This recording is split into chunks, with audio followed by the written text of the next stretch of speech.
বাংলায় আপনাদের সকলকে স্বাগত। আপনাদের সঙ্গে রয়েছি আমি সোনিয়া। ঘড়ির কাঁটায় রাত 9টা মানে সময় নিউজ রুম লাইভের। আর শুরুতেই নজর রাখতে হচ্ছে অশান্ত বাংলাদেশে সে দেশের বর্ডার গার্ডের এক অদ্ভুত দাবি। কি দাবি? ভারত বাংলাদেশ সীমান্তে কোদালিয়া নদীর কিছু অংশ বাংলাদেশের। হ্যাঁ, এমনটাই দাবি করছে বিজিবি।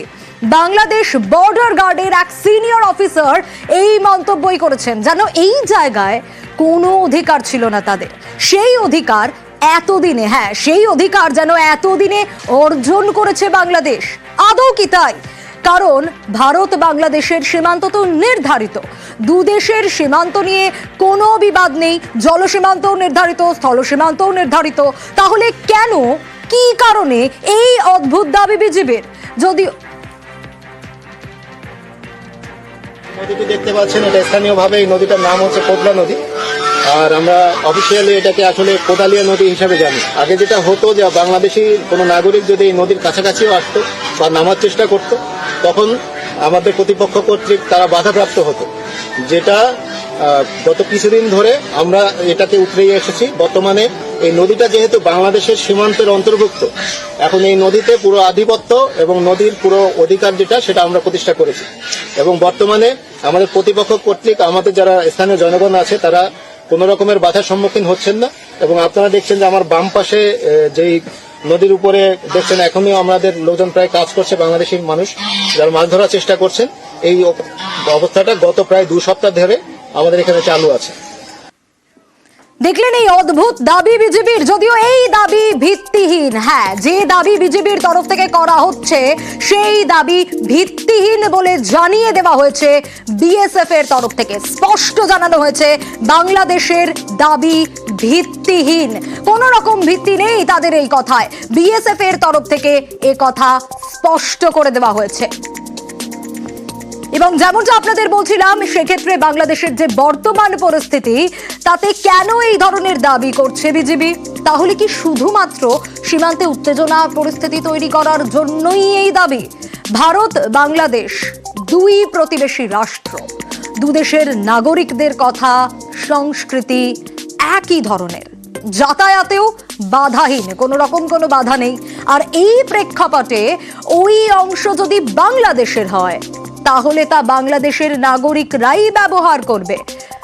আর ওই অংশ যদি ভারতের হয়, তাহলে বিএসএফ তো কখনোই ছেড়ে দেবে না, সেটাই তো স্বাভাবিক। এখন প্রশ্ন হচ্ছে, তাহলে এতদিন কেন, এতদিন বাদে এই প্রসঙ্গ কেন তুলল বিজিবি? বর্তমান রাজনৈতিক প্রেক্ষাপটে সীমান্তে উত্তেজনা তৈরি তাহলে একমাত্র কারণ হতে পারে? এই প্রশ্নটাই তো থেকে যাচ্ছে।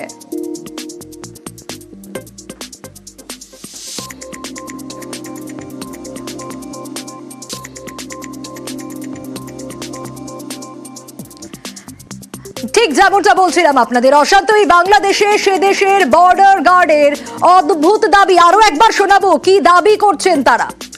নদীটি দেখতে পাচ্ছেন, এটা স্থানীয়ভাবে এই নদীটার নাম হচ্ছে কোদলা নদী।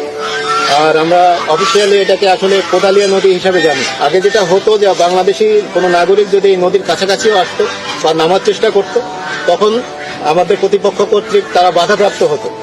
যেটা গত কিছুদিন ধরে আমরা এটাকে উতরিয়ে এসেছি। বর্তমানে এই নদীটা যেহেতু বাংলাদেশের সীমান্তের অন্তর্ভুক্ত, এখন এই নদীতে পুরো আধিপত্য এবং নদীর পুরো অধিকার যেটা, সেটা আমরা প্রতিষ্ঠা করেছি। এবং বর্তমানে আমাদের প্রতিপক্ষ কর্তৃক আমাদের যারা স্থানীয় জনগণ আছে তারা কোনো রকমের বাধার সম্মুখীন হচ্ছেন না। এবং আপনারা দেখছেন যে আমার বাম পাশে যেই নদীর উপরে দেখছেন, এখনই আমাদের লোকজন প্রায় কাজ করছে, বাংলাদেশি মানুষ যারা মাছ ধরার চেষ্টা করছেন। এই অবস্থাটা গত প্রায় 2 সপ্তাহ ধরে আমাদের এখানে চালু আছে।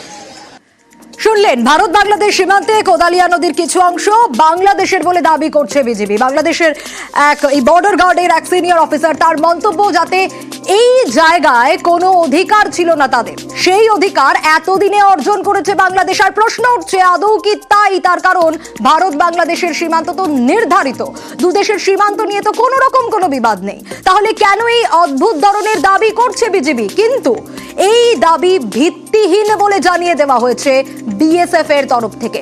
সাফ জানিয়ে দেওয়া হয়েছে বিজেপির তরফ থেকে যে দাবি করা হচ্ছে তার কোনো ভিত্তি নেই।